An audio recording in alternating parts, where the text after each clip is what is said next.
ਮਾਂ ਗੁੱਸੇ ਵਿੱਚ ਆ ਜਾਂਦੀ ਤੇ ਕਹਿੰਦੀ, ਤੂੰ ਇੱਕ ਦਿਨ ਅਗਲੇ ਘਰ ਵੀ ਜਾਣਾ ਏ, ਇੰਜ ਤੇਰੀਆਂ ਆਦਤਾਂ ਵਿਗੜ ਜਾਣਗੀਆਂ। ਉਹ ਚੁੱਪ ਕਰਕੇ ਮਾਂ ਦੀ ਗੱਲ ਸੁਣ ਲੈਂਦੀ, ਪਰ ਸੋਚਦੀ ਅਗਲਾ ਘਰ ਕਿਹੜਾ ਏ ਜਿਹੜਾ ਉਹਨੂੰ ਇੱਥੇ ਖੁੱਲ੍ਹ ਕੇ ਜੀਵਨ ਵੀ ਨਹੀਂ ਦਿੰਦਾ। ਪੰਜਾਬੀ ਕਹਾਣੀ ਅਗਲਾ ਘਰ, ਲਿਖਾਰੀ ਬਾਬਰ ਜਵੇਦ ਡਾਰ, ਆਵਾਜ਼ ਅਜਮਲ ਸਿਕੰਦਰੀ। ਉਹ ਛੱਤ ਦੇ ਘੁੰਮਦੇ ਪੱਖੇ ਥੱਲੇ ਨੀਵੀਂ ਪਾ ਕੇ ਬੈਠੀ ਸੀ, ਹੱਥਾਂ ਦੀਆਂ ਉਂਗਲੀਆਂ ਇੱਕ ਦੂਜੇ ਵਿੱਚ ਪਾਉਂਦੀ ਤੇ ਹਯਾਤੀ ਦੇ ਵਰਕੇ ਥਲ ਰਹੀ ਸੀ। ਸਾਵਣ ਦੀ ਹਬਸ ਤੇ ਗਰਮੀ ਵਿੱਚ ਪੱਖੇ ਦੀ ਠੰਡੀ ਹਵਾ ਉਹਨੂੰ ਕੁਝ ਸਕੂਨ ਦੇ ਰਹੀ ਸੀ, ਪਰ ਵਜੂਦ ਦੇ ਅੰਦਰ ਦੀ ਘੁਟਨ ਤੇ ਬੇਚੈਨੀ ਜਿਹੜੇ ਮੌਸਮ ਦੀ ਵਜ੍ਹਾ ਨਾਲ ਸੀ, ਉਹਦੇ ਵਿੱਚ ਕਈ ਵਰ੍ਹਿਆਂ ਤੋਂ ਤਬਦੀਲੀ ਨਹੀਂ ਸੀ ਆਈ। ਪੱਖੇ ਦੇ ਪਰਾਂ ਚੋਂ ਨਿਕਲਦੀ ਹੋਈ ਆਵਾਜ਼ ਇੰਜ ਲੱਗ ਰਹੀ ਸੀ ਜਿਵੇਂ ਕੋਈ ਡੁਸਕ ਰਿਹਾ ਏ, ਪਰ ਉਹਨੂੰ ਕਿਸੇ ਨੇ ਜੁਰਦਿਆਂ ਵੀ ਨਹੀਂ ਸੀ ਵੇਖਿਆ। ਹਾਂ, ਘੁੰਮਦੇ ਪੱਖੇ ਤੇ ਆਪਣੀ ਹਯਾਤੀ ਨਾਲ ਉਹਨੂੰ ਇੱਕ ਸਾਂਝ ਮਹਿਸੂਸ ਹੋ ਰਹੀ ਸੀ। ਉਹਦੀ ਹਯਾਤੀ ਦੇ ਦਿਨ ਬਸ ਇੰਜ ਹੀ ਲੱਗਦੇ ਜਾ ਰਹੇ ਸਨ, ਜਿਹਦੀ ਰਾਹ ਵਿੱਚ ਆਸ ਦਾ ਕੋਈ ਟੇਸ਼ਨ ਵਿਖਾਈ ਨਹੀਂ ਸੀ ਦੇ ਰਿਹਾ। ਬਸ ਇੱਕ ਕਸਕ ਸੀ ਜਿਹਦੇ ਵਿੱਚ ਉਹ ਡੁੱਬੀ ਰਹਿੰਦੀ ਸੀ ਤੇ ਅੰਦਰੋਂ ਅੰਦਰ ਦੱਬੀ ਚਿੰਗਾਰੀ ਵਾਂਗੂ ਸੁਲਗਦੀ ਰਹਿੰਦੀ ਸੀ। ਉਹਦੇ ਅੰਦਰਲੇ ਜਜ਼ਬਿਆਂ ਦੇ ਸੇਕ ਦਾ ਅੰਦਾਜ਼ਾ ਉਹਨੂੰ ਬਾਹਰੋਂ ਵੇਖ ਕੇ ਨਹੀਂ ਸੀ ਆਉਂਦਾ। ਉਹ ਜਦੋਂ ਇਕੱਲੀ ਹੁੰਦੀ ਤਾਂ ਇੰਜ ਹੀ ਫਰਸ਼ ਤੇ ਪਥੱਲਾ ਮਾਰ ਬਹਿੰਦੀ। ਦੂਜਿਆਂ ਸਾਹਮਣੇ ਉਹ ਆਪਣੇ ਕੰਮਾਂ ਵਿੱਚ ਉਂਝ ਹੀ ਰੁੱਝੀ ਰਹਿੰਦੀ, ਜਿਵੇਂ ਉਹਨੂੰ ਕੋਈ ਰੋਗ ਹੀ ਨਾ ਹੋਵੇ। ਅੱਜ ਉਹਨੂੰ ਆਪਣੀ ਮਾਂ ਨਾਲ 10 ਵਰ੍ਹੇ ਪਹਿਲੇ ਕੀਤੀਆਂ ਗੱਲਾਂ ਯਾਦ ਆ ਰਹੀਆਂ ਸਨ। ਉਡੀਕ ਨੇ ਉਹਨੂੰ ਅੰਦਰੋਂ ਬੰਨ ਤਰੋੜ ਦਿੱਤਾ ਸੀ। ਜਦੋਂ ਉਹ ਨਿੱਕੀ ਜਿਹੀ ਹੁੰਦੀ ਸੀ ਤੇ ਮਾਂ ਉਹਨੂੰ ਹਰ ਵੇਲੇ ਕੰਮੇ ਲਾਈ ਰੱਖਦੀ ਸੀ। ਕਿੱਧਰ ਟੁਰ ਗਈ ਐ ਨੀ ਅਫਸ਼ੀ, ਇੱਧਰ ਆ, ਸਭਨਾ ਅੰਨ ਪਾਣੀ ਖਾ ਲਿਆ ਏ, ਭਾਂਡੇ ਚੁੱਕ ਕੇ ਖੁਰੇ ਵਿੱਚ ਰੱਖ। ਉਹ ਮੂੰਹ ਬਣਾਉਂਦਿਆਂ ਹੋਇਆਂ ਕਹਿੰਦੀ, ਮਾਂ ਹੁਣੇ ਤੇ ਮੈਂ ਕਮਰੇ ਵਿੱਚ ਝਾੜੂ ਪੂੰਝ ਕਰਕੇ ਆਈ ਆਂ, ਥੋੜ੍ਹੀ ਦੇਰ ਬਾਅਦ ਉਹ ਚੁੱਕ ਕੇ ਰੱਖ ਦਿੰਨੀ ਆਂ। ਮਾਂ ਗੁੱਸੇ ਵਿੱਚ ਆ ਜਾਂਦੀ ਤੇ ਕਹਿੰਦੀ, ਤੂੰ ਇੱਕ ਦਿਨ ਅਗਲੇ ਘਰ ਵੀ ਜਾਣਾ ਏ, ਇੰਜ ਤੇਰੀਆਂ ਆਦਤਾਂ ਵਿਗੜ ਜਾਣਗੀਆਂ। ਉਹ ਚੁੱਪ ਕਰਕੇ ਮਾਂ ਦੀ ਗੱਲ ਸੁਣ ਲੈਂਦੀ, ਪਰ ਸੋਚਦੀ ਅਗਲਾ ਘਰ ਕਿਹੜਾ ਏ ਜਿਹੜਾ ਉਹਨੂੰ ਇੱਥੇ ਖੁੱਲ੍ਹ ਕੇ ਜੀਵਨ ਵੀ ਨਹੀਂ ਦਿੰਦਾ, ਆਪਣੀ ਗੁੱਡੀਆਂ ਪਟੋਲਿਆਂ ਨਾਲ ਰੱਜ ਕੇ ਖੇਡਣ ਵੀ ਨਹੀਂ ਦਿੰਦਾ, ਗਰਮੀਆਂ ਦੀਆਂ ਛੁੱਟੀਆਂ ਵਿੱਚ ਵੀ ਸਾਰਾ ਦਿਨ ਕੰਮੇ ਲਾਈ ਰੱਖਦਾ ਏ। ਰਾਤੀ ਜਦੋਂ ਉਹ ਕੋਠੇ ਉੱਤੇ ਆਪਣੀ ਨਿੱਕੀ ਭੈਣ ਨਾਲ ਮੰਜੀ ਉੱਤੇ ਲੇਟਦੀ, ਕਈ ਸਵਾਲ ਉਹਦੇ ਦਿਮਾਗ ਵਿੱਚ ਘੁੰਮਦੇ। ਤਾਂ ਉਹ ਅੰਬਰ ਉੱਤੇ ਖਿੜੇ ਤਾਰਿਆਂ ਵੱਲ ਵੇਖਦੀ, ਅੰਬਰਾਂ ਦੇ ਅਡਮਰਾਂ ਵਿੱਚ ਗਵਾਚ ਕੇ ਮਾਂ ਦੇ ਰੋਜ਼-ਰੋਜ਼ ਆਖਣ ਵਾਲੇ ਜੁਮਲੇ ਅਗਲੇ ਘਰ ਦੀ ਸੋਚ ਤੋਂ ਬੇਨਿਆਜ਼ ਹੋ ਜਾਂਦੀ।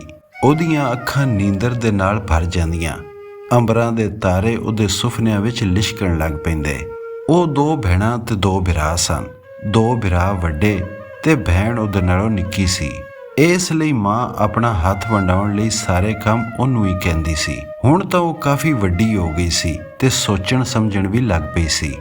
ਅਫਸ਼ੀ, ਕੋਠੇ ਉੱਤੇ ਪਾਏ ਕੱਪੜੇ ਸੁੱਕ ਗਏ ਨੇ, ਉੱਤੇ ਜਾ ਕੇ ਲੈ ਆ, ਮਾਂ ਨੇ ਉਹਨੂੰ ਆਖਿਆ ਸੀ। ਮਾਂ, ਸਾਬਰ ਸਵੇਰ ਦਾ ਵਿਹਲਾ ਬੈਠਾ ਏ, ਉਹਨੂੰ ਕਹਿ ਦੇਵੋ, ਅਫਸ਼ੀ ਬੋਲੀ।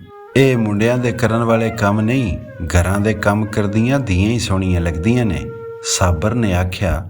ਤੇ ਮਾਂ ਸਾਬਰ ਦੀ ਗੱਲ ਸੁਣ ਕੇ ਕੁਝ ਨਾ ਬੋਲੀ ਤੇ ਅਫਸ਼ਾਂ ਕੋਠੇ ਉੱਤੇ ਜਾ ਕੇ ਕੱਪੜੇ ਇਕੱਠੇ ਕਰਦਿਆਂ ਹੋਈ ਸੋਚਣ ਲੱਗ ਪਈ। ਧੀਆਂ ਨੂੰ ਅਗਲੇ ਘਰ ਜਾਣ ਦੇ ਨਾਂ ਉੱਤੇ ਕੋਲੂ ਦਾ ਡੱਗਾ ਬਣਾ ਕੇ ਰੱਖ ਦਿੱਤਾ ਜਾਂਦਾ ਏ, ਜਦ ਕਿ ਕੁੜੀਆਂ ਦੀ ਹਯਾਤੀ ਅਗਲੇ ਘਰ ਹੋਵੇ ਜਾਂ ਪਿਛਲੇ ਘਰ, ਉਹਦੇ ਵਿੱਚ ਤਵਾਜ਼ਨ ਹੋਣਾ ਚਾਹੀਦਾ ਏ। ਉਹਨੂੰ ਪੜ੍ਹਨ ਦਾ ਬੜਾ ਸ਼ੌਕ ਸੀ। ਜਦ FA ਵਿੱਚ ਉਹਦਾ A ਗ੍ਰੇਡ ਆਇਆ ਤੇ ਉਹਦੀ ਖੁਸ਼ੀ ਦਾ ਕੋਈ ਠਿਕਾਣਾ ਨਾ ਰਿਹਾ ਸੀ। ਉਹ ਆਉਣ ਵਾਲੇ ਵੇਲੇ ਦੇ ਸੁਨਹਿਰੇ ਸੁਪਨਿਆਂ ਵਿੱਚ ਗਵਾਚ ਗਈ। ਹੁਣ ਉਹਨੂੰ ਅਗਾਂਹ ਟੋਰਨ ਦਾ ਚਾਰਾ ਕਰੋ। ਉਹਨੇ ਬੂਹੇ ਪਿੱਛੇ ਖਲੋਤਿਆਂ ਇਹ ਗੱਲ ਸੁਣ ਲਈ ਸੀ। ਅਫਸ਼ਾਂ ਦਾ ਦਿਲ ਕੀਤਾ ਕਿ ਉਹ ਰੱਜ ਕੇ ਰੋਵੇ, ਚੀਖੇ ਤੇ ਮਾਪਿਆਂ ਨੂੰ ਕਹਿ ਦੇਵੇ ਕਿ ਮੈਂ ਹਾਲਾਂ ਪੜ੍ਹਨਾ ਏ, ਪਰ ਉਹ ਹਮੇਸ਼ਾ ਦੀ ਤਰ੍ਹਾਂ ਹੁਣ ਵੀ ਚੁੱਪ ਕਰ ਗਈ। ਉਹਦੀ ਜ਼ੁਬਾਨ ਨੇ ਉਹਦੀਆਂ ਆਸਾਂ ਦਾ ਸਾਥ ਦੇਣ ਤੋਂ ਇਨਕਾਰ ਕਰ ਦਿੱਤਾ। ਤਾਂ ਫੇਰ ਉਹਦੇ ਹੱਥ ਪੀਲੇ ਹੋ ਗਏ। ਉਹਨੇ ਅਗਲਾ ਘਰ ਵੀ ਵੇਖ ਹੀ ਲਿਆ। ਉਹਦੀ ਜ਼ਿੰਦੜੀ ਹਯਾਤੀ ਦੇ ਰੀਤ ਛਲਿਆਂ ਵਿੱਚ ਫਸਦੀ ਗਈ, ਜਿੱਥੇ ਚੀਕਾਂ ਹਾਵਾਂ ਉਹਦੇ ਅੰਦਰੋਂ ਨਿਕਲ ਕੇ ਵੀ ਨਾ ਨਿਕਲਦੀਆਂ, ਜੁੱਸੇ ਦੇ ਅੰਦਰੋਂ ਅੰਦਰ ਪਰਤਾਵੀਆਂ ਆਵਾਜ਼ਾਂ ਵਾਂਗੂ ਟਕਰਾਂ ਮਾਰ-ਮਾਰ ਕੇ ਹਯਾਤੀ ਦੀ ਕੁੜੱਤਣ ਉਹਦੇ ਲਹੂ ਵਿੱਚ ਘੋਲਦੀਆਂ ਤੇ ਰੂਹ ਨੂੰ ਤੜਫਾਉਂਦੀਆਂ ਰਹਿੰਦੀਆਂ। ਅਗਲਾ ਘਰ ਕੀ ਸੀ?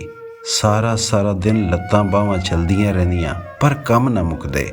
ਕਦੀ ਕਿਧਾਰ ਉਹ ਆਪਣੇ ਆਪ ਨੂੰ ਆਖਦੀ, ਕੰਮ ਕਰਨ ਦੀ ਕੋਈ ਗੱਲ ਨਹੀਂ, ਇਹ ਤਾਂ ਮੈਂ ਪਹਿਲੋਂ ਵੀ ਕਰਨੀ ਸਾਂ, ਪਰ ਇੱਥੇ ਹਰ ਵੇਲੇ ਟੋਕਾ ਟਾਕੀ, ਇਹ ਨਹੀਂ ਕਰਨਾ, ਇੱਥੇ ਨਹੀਂ ਜਾਣਾ, ਉੱਥੇ ਨਹੀਂ ਜਾਣਾ। ਉਹਨੂੰ ਇਹ ਸਭ ਕੁਝ ਸੁਣਨਾ ਪੈਂਦਾ। ਸੱਸ ਸਹੁਰੇ ਨੇ ਨੱਪ ਕੇ ਰੱਖਿਆ ਤੇ ਉਹ ਨੱਪੀ ਰਹੀ। ਉਹਦੇ ਪੇਕਿਆਂ ਨਾਲ ਉਹਦੇ ਸਹੁਰੇ ਰੁੱਸ ਗਏ, ਨੌਬਤ ਤਲਾਕ ਉੱਤੇ ਆ ਗਈ ਤਾਂ ਉਹਨੇ ਆਪਣਾ ਘਰ ਬਚਾਉਣ ਲਈ ਮਾਪਿਆਂ ਵੱਲ ਨਾ ਜਾਣ ਦੀ ਹਾਮੀ ਭਰ ਲਈ। ਵੇਲੇ ਦਾ ਪੰਛੀ ਉੱਡਦਾ ਰਿਹਾ। ਉਹ ਆਪਣੇ ਆਲਣੇ ਵਿੱਚ ਸਹਿਮੀ ਚਿੜੀ ਵਾਂਗੂ ਦੁਬਕੀ ਬੈਠੀ ਰਹੀ ਤੇ ਆਪਣੇ ਚੌਹਾਂ ਬੱਚਿਆਂ ਨੂੰ ਬੋਟਿਆਂ ਵਾਂਗ ਪਾਲਦੀ ਰਹੀ। ਉਹ ਪੇਕੇ ਨਾ ਜਾ ਸਕੀ, ਪਰ ਉਹਨੇ ਖਿਆਲਾਂ ਵਿੱਚ ਪੇਕੇ ਵਸਾਏ। ਮਾਂ ਦੇ ਘਰ ਅੱਗੋਂ ਲੰਘਦੀ ਸੌੜੀ ਗਲੀ ਹੁਣ ਉਹਨੂੰ ਬੜੀ ਚੰਗੀ ਲੱਗਦੀ ਸੀ। ਜਦੋਂ ਆਪਣੇ ਖਾਵੰਦ ਨਾਲ ਪੇਕੇ ਘਰ ਵੱਲ ਟੁਰਦੀ ਸੀ, ਉਹਦੀ ਮਾਂ ਬਾਹਰ ਬੂਹੇ ਵਿੱਚ ਖਲੋ ਕੇ ਉਹਨੂੰ ਦੂਰ ਗਲੀ ਤੀਕ ਜਾਂਦਿਆਂ ਵੇਖਦੀ ਸੀ। ਗਲੀ ਮੁੜਦਿਆਂ ਹੀ ਮਾਂ ਵੱਲ ਇੱਕ ਨਜ਼ਰ ਵੇਖਦਿਆਂ ਉਹਦੇ ਦਿਲ ਨੂੰ ਖਿੱਚ ਪੈਂਦੀ, ਕਿਉਂ ਜੇ ਉਹ ਆਪਣੀ ਧੀ ਤੇ ਜਵਾਈ ਨੂੰ ਇਕੱਠਿਆਂ ਜਾਂਦੇ ਵੇਖ ਕੇ ਖੁਸ਼ ਹੁੰਦੀ। ਪਰ ਅੱਜ 10 ਵਰ੍ਹੇ ਗੁਜ਼ਰਨ ਦੇ ਬਾਅਦ ਵੀ ਸੌੜੀ ਗਲੀ ਦੀ ਯਾਦ ਕਿਸੇ ਨਦੀ ਨਾਲੇ ਵਾਂਗ ਦਿਲ ਦੀ ਵਸਤੀ ਵਿੱਚ ਵਗਦੀ ਮਹਿਸੂਸ ਹੁੰਦੀ। ਉਹਨੇ ਆਪਣੀਆਂ ਸਖੀਆਂ ਨਾਲ ਹੱਸਣ ਖੇਡਣ ਵਿੱਚ ਕੋਈ ਚੋਖੀ ਹਯਾਤੀ ਨਹੀਂ ਸੀ ਗੁਜ਼ਾਰੀ, ਪਰ ਜਿੰਨਾ ਵੇਲਾ ਵੀ ਗੁਜ਼ਾਰਿਆ, ਅੱਜ ਉਹ ਚੰਦ ਦੀ ਚਾਨਣੀ ਵਾਂਗੂ ਅੰਦਰੋਂ ਬਲਦੇ ਜੁੱਸੇ ਨੂੰ ਠਰਦਾ ਹੋਇਆ ਮਹਿਸੂਸ ਹੁੰਦਾ। ਬਚਪਨ ਵਿੱਚ ਉਹਦੇ ਕੋਲ ਕੋਈ ਚੋਖੇ ਖਿਡੌਣੇ ਤੇ ਨਹੀਂ ਸਨ, ਕੁਝ ਮਿੱਟੀ ਦੇ ਗੁੱਗੂ ਘੋੜੇ ਸਨ, ਪਰ ਅੱਜ ਉਹ ਵੀ ਕਿੰਨੇ ਪੱਕੇ ਪੀੜੇ ਲੱਗਦੇ ਸਨ। ਪੇਕੇ ਘਰ ਕਈ ਫੰਕਸ਼ਨ ਹੋਏ, ਗੁਜ਼ਰ ਗਏ, ਪਰ ਉਹ ਨਾ ਜਾ ਸਕੀ। ਹੁਣ ਤੇ ਉਹਦਾ ਸੱਸ ਸਹੁਰਾ ਵੀ ਦੁਨੀਆ ਉੱਤੇ ਨਹੀਂ ਸੀ ਰਹੇ, ਪਰ ਪੇਕੇ ਘਰ ਨਾ ਜਾਣ ਵਾਲੀ ਬੰਦਸ਼ ਕਾਇਮ ਰਹੀ। ਪਤਾ ਨਹੀਂ ਮੌਸਮ ਦਾ ਦਿਲ ਕਿਸ ਮਿੱਟੀ ਦਾ ਬਣਿਆ ਸੀ। ਉਹਨੂੰ ਕਦੀ ਅਹਿਸਾਸ ਹੀ ਨਹੀਂ ਹੋਇਆ ਕਿ ਉਹਦੀ ਬੀਵੀ ਅਫਸ਼ੀ ਉੱਤੇ ਕੀ ਬੀਤ ਰਹੀ ਏ। ਅੱਜ ਉਹ ਪੱਖੇ ਥੱਲੇ ਫਰਸ਼ ਉੱਤੇ ਬੈਠੀ ਹੋਈ ਸੀ, ਬਾਹਰਲੇ ਗੇਟ ਨੂੰ ਕੁੰਡੀ ਲਾਣੀ ਭੁੱਲ ਗਈ ਸੀ। ਉਹਨੂੰ ਪਤਾ ਹੀ ਨਹੀਂ ਚੱਲਿਆ ਕਿ ਕਿਹੜੇ ਵੇਲੇ ਉਹਦਾ ਖਾਵੰਦ ਉਹਦੇ ਕੋਲ ਆਣ ਖਲੋਤਾ ਸੀ। ਆਖਰ ਆ ਗਈ ਨਾ ਤੈਨੂੰ ਮਾਂ ਦੀ ਯਾਦ, ਮੌਸਮ ਨੇ ਚੁੱਭਦੇ ਅੰਗ ਵਿੱਚ ਉਹਨੂੰ ਆਖਿਆ, ਤੇ ਅਫਸ਼ਾ ਨੇ ਘਬਰਾ ਕੇ ਅੱਖਾਂ ਖੋਲਦਿਆਂ ਉਹਦੇ ਵੱਲ ਤੱਕਿਆ, ਪਰ ਮੂੰਹੋਂ ਕੁਝ ਨਾ ਬੋਲੀ। 10 ਵਰ੍ਹੇ ਹੋ ਗਏ ਨੇ, ਤੇਰੀ ਮਾਂ ਦੀ ਆਕੜ ਤੇ ਨਹੀਂ ਟੁੱਟੀ। ਧੀਆਂ ਜੰਮਣ ਦਾ ਸ਼ੌਕ ਸੀ ਤੇ ਨਿਉਣਾ ਵੀ ਸਿੱਖ ਲੈਂਦੀ। ਮੌਸਮ ਨੇ ਚੁੱਭਵੇਂ ਲਹਿਜੇ ਵਿੱਚ ਆਖਿਆ, ਤੁਸਾਂ ਤੇ ਬੂਹੇ ਹੀ ਢੋ ਛੱਡੇ ਸਨ। ਮੇਰੀ ਮਾਂ ਤੇ ਤੁਹਾਨੂੰ ਮਨਾਉਂਦਿਆਂ ਤੁਹਾਡੀਆਂ ਗਲੀਆਂ ਵਿੱਚ ਰੁੱਲ ਗਈ ਸੀ। ਅਫਸ਼ਾਂ ਦੇ ਬੰਦ ਹੋਠਾਂ ਨੇ ਇਹ ਗੱਲ ਮੂੰਹੋਂ ਬਾਹਰ ਨਾ ਜਾਣ ਦਿੱਤੀ। ਮੌਸਮ ਬੋਲਦਾ ਰਿਹਾ ਤੇ ਅਫਸ਼ਾਂ ਦੇ ਦਿਮਾਗ ਵਿੱਚ ਜਵਾਬ ਰੇਤ ਦੇ ਘਰੌਂਦਿਆਂ ਵਾਂਗ ਢਹਿੰਦੇ ਰਹੇ। ਕਿਹੜੇ ਮੁਰਾਕਬੇ ਵਿੱਚ ਪਈ ਹੋਈ ਏ? ਤੇਰੇ ਮਾਪਿਆਂ ਨੇ ਕੋਈ 10 ਟਰੱਕ ਜਹੇਜ਼ ਨਾਲ ਗੱਲ ਦਿੱਤੇ ਸਨ। ਜੋ ਉਹਨਾਂ ਨੂੰ ਪੁੱਜਦਾ ਸੀ ਉਹ ਉਹਨਾਂ ਤੁਹਾਨੂੰ ਦੇ ਦਿੱਤਾ। ਜਦ ਧੀ ਵਾਲੇ ਧੀ ਦੇ ਦਿੰਦੇ ਨੇ ਤਾਂ ਉਸ ਦੇ ਬਾਅਦੋਂ ਦੇਣ ਲਈ ਹੋਰ ਕੀ ਰਹਿ ਜਾਂਦਾ ਏ। ਇਸ ਗੱਲ ਨੇ ਬੰਦ ਹੋਠਾਂ ਵਿੱਚੋਂ ਨਿਕਲਣ ਦੀ ਬੜੀ ਕੋਸ਼ਿਸ਼ ਕੀਤੀ ਸੀ। ਜੇ ਇੱਥੇ ਰਹਿਣਾ ਹੀ ਤਾਂ ਪਿਛਲਿਆਂ ਨੂੰ ਭੁੱਲ ਕੇ ਇੰਜ ਪਥੱਲਾ ਮਾਰ ਕੇ ਬਹਿਣਾ ਤੇ ਉਹਨਾਂ ਦੀ ਯਾਦ ਵਿੱਚ ਗਵਾਚੇ ਰਹਿਣਾ ਮੈਨੂੰ ਉੱਕਾ ਚੰਗਾ ਨਹੀਂ ਲੱਗਦਾ। ਇੱਕ ਯਾਦ ਹੀ ਤਾਂ ਮੇਰੇ ਕੋਲੇ, ਜਿਹਦੇ ਸਹਾਰੇ ਮੈਂ ਹਯਾਤੀ ਦੇ 10 ਵਰ੍ਹੇ ਸਿਸਕਦਿਆਂ ਗੁਜ਼ਾਰ ਦਿੱਤੇ ਨੇ। ਉਹ ਯਾਦ ਵੀ ਮੇਰੇ ਕੋਲੋਂ ਖੋਹ ਲੈਣਾ ਚਾਹੁੰਦੇ ਹੋ? ਤੁਸੀਂ ਜ਼ੁਲਮ ਦੀਆਂ ਹੱਦਾਂ ਟੱਪ ਰਹੇ ਹੋ। ਅਫਸ਼ਾਂ ਦੇ ਅੰਦਰਲਾ ਜਜ਼ਬਾ ਕਿਸੇ ਚੜ੍ਹਦੇ ਹੜ੍ਹ ਵਾਂਗੂ ਉੱਠਿਆ ਤਾਂ ਬੰਦ ਹੋਠਾਂ ਵਿੱਚ ਹਰਕਤ ਪੈਦਾ ਹੋਈ। ਹਾਂ ਹਾਂ ਬੋਲ, ਮੈਨੂੰ ਪਤਾ ਏ ਹੁਣ ਤੂੰ ਬੋਲਣ ਬਗੈਰ ਨਹੀਂ ਰਹਿ ਸਕਦੀ। ਤੇਰੇ ਅੰਦਰ ਪਿਛਲਿਆਂ ਦਾ ਦਰਦ ਮੋਇਆ ਨਹੀਂ। ਤੁਸੀਂ ਸਕੂਲੋਂ ਆਏ ਆਪਣੇ ਬੱਚਿਆਂ ਨੂੰ ਕਮਰੇ ਵਿੱਚ ਵੜਦਿਆਂ ਵੇਖ ਕੇ ਉਹਦੇ ਹਲਦੇ ਹੋਂਠ ਤੁਸੀਂ ਕਹਿ ਕੇ ਬੰਦ ਹੋ ਗਏ। ਤੂੰ ਕੰਮਦੀ ਕਿਉਂ ਨਹੀਂ? ਚੁੱਪ ਕਿਉਂ ਹੋ ਗਈ ਏ? ਤੁਸਾਂ ਤਾਂ ਮੈਨੂੰ ਭਰਾ ਦੇ ਵਿਆਹ ਤੇ ਵੀ ਨਹੀਂ ਜਾਣ ਦਿੱਤਾ। ਮੈਂ ਤਾਂ ਖਿਆਲਾਂ ਦੀ ਗੱਡੀ ਵਿੱਚ ਬਹਿ ਕੇ ਭਰਾ ਦੀ ਜੰਝ ਨਾਲ ਗਈ ਸਾਂ। ਛੋਟੀ ਭੈਣ ਦੀ ਵਾਰੀ ਵੀ ਉਹਨੂੰ ਮਹਿੰਦੀ ਇੰਝ ਹੀ ਲਾਈ ਸੀ।